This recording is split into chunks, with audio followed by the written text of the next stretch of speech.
Bismillahirrahmanirrahim. Assalamualaikum warahmatullahi wabarakatuh. Halo rekan-rekan semua, kembali lagi dengan channel Sonogi. Baik Bapak Ibu, di video kali ini kami kembali akan mengupdate informasi untuk seleksi CSN di tahun 2022, tentunya berkaitan dengan pelaksanaan seleksi P3K.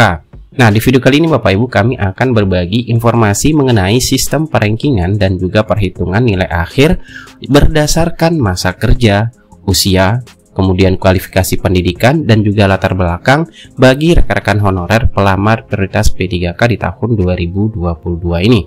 Oleh karena itu silakan disimak videonya sampai selesai untuk mendapatkan informasi yang akan kami sampaikan di video ini.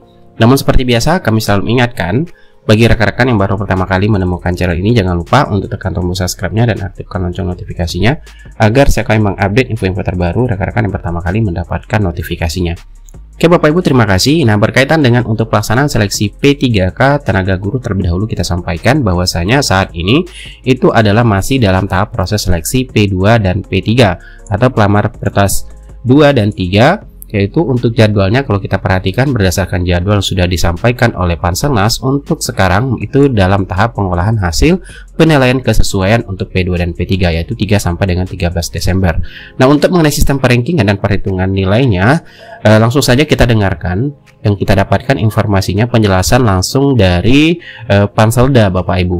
Oleh karena itu jangan di skip videonya Bapak Ibu untuk mendapatkan penjelasan ataupun sistem perankingan di dalam seleksi prioritas P2 dan P3 ini. Silakan disimak Bapak Ibu. Urutannya yang pertama jelas nanti dalam hal membuat peringkat ya.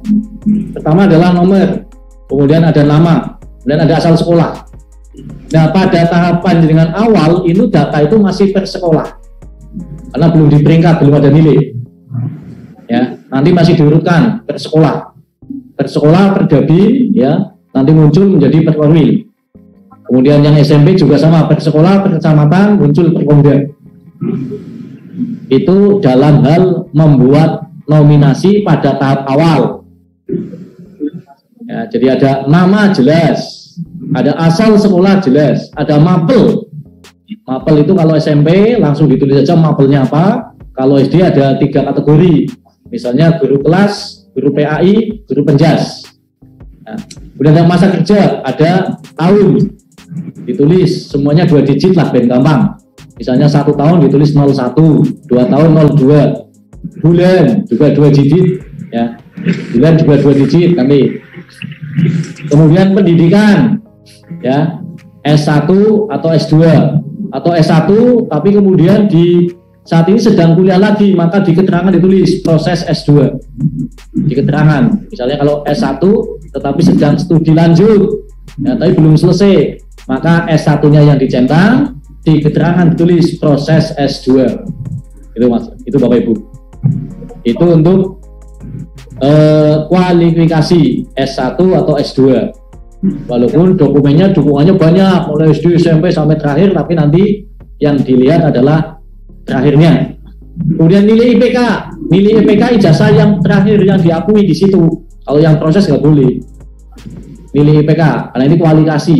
Misalnya ada yang 3,0, ada yang mungkin 2,70 dan sebagainya. IPK ijazah terakhir yang diakui ya, ditulis. Kemudian ada nilai SKP ditulis saja langsung, amat baik atau cukup atau kurang, langsung ditulis. Nilai PKG juga langsung ditulis, amat baik, cukup atau kurang. Kemudian di sini ada latar belakang, ada perundungan, ada ya atau tidak, kalau tidak ya centang yang tidak.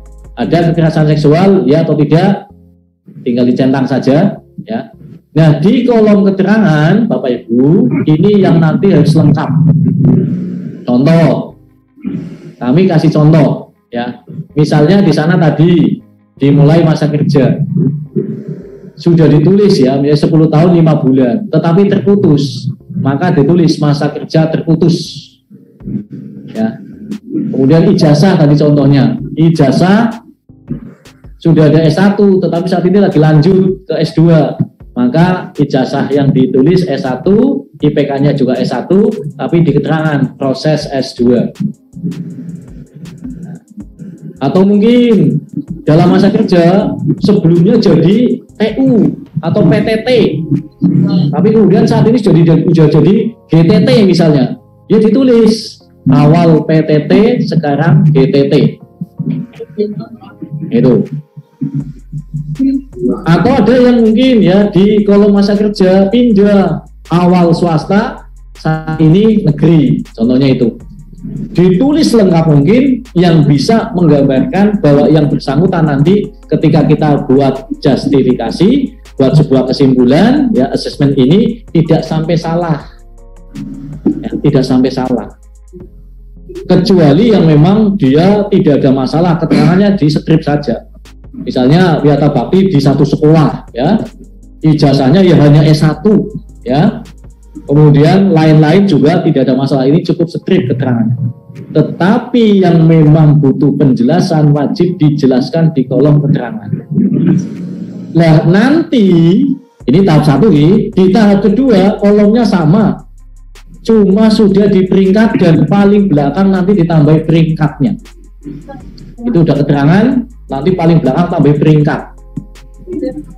Pada saat tahap awal observasi tingkat 1, panjenengan membawa data diurutkan, urutan sekolahannya, urutan dabinnya, kemudian 1 perwil. Kalau SMP urutan sekolahnya, urutan kecamatannya, kemudian 1 komda. Tetapi nanti setelah dilakukan penilaian tahap 1, maka direkap lagi, diurutkan sesuai dengan peringkat Bapak Ibu. Bagaimana cara memberikan? Pertama, masa kerja adalah yang paling utama dan tidak terputus tentunya. Masa kerja dan tidak terputus itu adalah yang pertama. Nah, ini sudah diurutkan Bapak Ibu ya, mohon untuk bisa dipahami. Masa kerja dan tidak terputus itu adalah utama.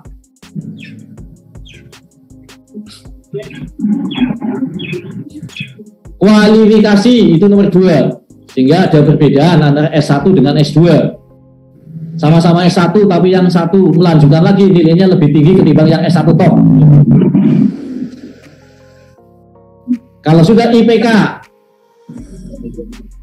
baru yang berikutnya adalah nilai SP, nilai PKG dan seterusnya sampai ke belakang. Urutan itu nanti yang dipakai untuk membuat peringkat Bapak Ibu. Tapi yang paling awal adalah masa kerja. Nah pertanyaannya, Pak, kalau masa kerja sama, kemudian yang kedua pendidikan sama, IPK juga sama, ya, kemudian lain-lain sama, ini bagaimana? Dilihat usia. Karena bisa jadi masa kerja ya, masa kerjanya lama, tapi usianya masih muda. Kalau sudah sama-sama lama, dilihat usia. Yang diutamakan yang tua. Jadi yang kita utamakan yang lebih tua. Misalnya kalau sama ya, ini masa kerjanya sama, pendidikannya sama, IPK-nya sama, ya sudah dilihat nanti usia. Yang tua yang ditempatkan di peringkat lebih tinggi. Itu nanti yang harus dibuat oleh panitia kecamatan, yang itu nanti akan dibawa pada saat penilaian tahap kedua yang hadir di sana 2 orang. Setiap kecamatan, setiap komda. Tetapi yang di bawah ini bukan lagi diurutkan per dapil, tetapi sudah sesuai dengan peringkat. Nah, bagi yang terputus dan sebagainya itu tentunya beda dengan yang terus menerus, karena di sini diutamakan adalah yang terus menerus.